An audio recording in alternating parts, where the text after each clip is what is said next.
about the things that you just don't talk about. You all ready? Yes! Let's talk about our first one. Take a look. You know what it's time for us to talk about? Getting naked at the doctor. What's the deal with this? Some people go for a physical and always have to take their clothes off. I need to know, once and for all, Dr. Oz, do I need to get naked in front of my doctor? Well,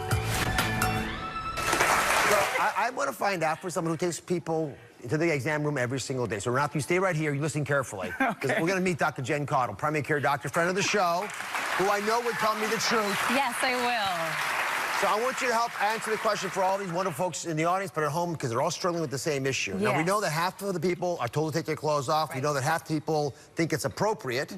They're not all sure exactly why it's necessary. So you see hundreds of folks a year. I do. In your practice, do you have them take their clothes off? Okay, so it's complicated. And to speak to you, Renata, I'm looking over at you, girl. Yes, looking at you. Get over here, Renata. Get over here. Come over, because I'm going to talk to you. I've never seen you be bashful ever.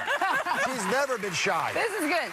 Okay, so you actually bring up a really good point. The thing about it is when we talk about taking off all our clothes and getting a patient into a gown, it's to look at them from head to toe, usually for a physical exam. That's a physical, a yearly physical. Okay. That's the whole body. But if we're seeing a patient for a problem-focused exam, like your leg pain that you mentioned over there, or something like that, there usually is not a reason to get them fully undressed. In fact, we should only be uncovering the parts that we need to see. But for yearly physicals, that head to toe, whole body once over, I do prefer to get them undressed. All right, for that, even that once a year, what's the benefit of having the patient stark naked, as Renata says? Well, butt naked was your word. Butt naked. Yeah, butt naked. Okay, naked, butt naked.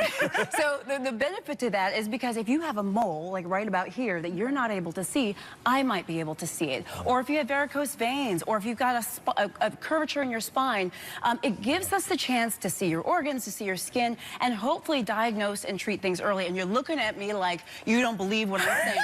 That's how you're looking at me. But we can go on and on, Dr. Caudle. This is what you want. You want someone at least once a year to look at the whole body. All right, for the Renatas in the world out there. I know she's not.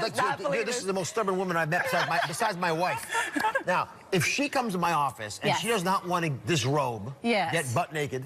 Okay, let's say you're coming in my office. We can make it personal. So how do you handle that? So if someone doesn't want to disrobe, it's perfectly fine. As physicians, it's our job to respect patients' wishes. That's what we need to do. And I always say, like, if you can't communicate this to your doctor, or they're not listening to you and you don't want to be disrobed, find a new doctor. Right, so you're never that doctor that hung up on the med. No, I would not have hung up on them. Okay. But it's really important that we respect people's wishes because it's a partnership. You know what we found? Yes, one person hung up because they probably thought we were punking them. But the other doctors who don't have their patients, or who get their patients to disrobe all the way, when we asked them what happens if the patient says no, they said, it's okay. Yeah. We just make a little note in the chart, not because we're telling on the patient, but basically to say we didn't see the whole patient. But what we saw looked okay. Right. So in the event that something is awry later, you have your note. Okay. Yeah, I never saw the mole in your back because I never looked in your back. So it looks like for everybody out there, the bottom line is pretty simple. So it's not odd for your doctor to ask you to take your clothes off. Renata, it's okay. But if you want to keep them on, keep them on. That's good. Coming up, we're talking about another subject that everyone keeps really, really quiet about. Showering. You ever think about this? What is the right way to shower? Take our quiz to find out. Could you be doing it all wrong? That is next.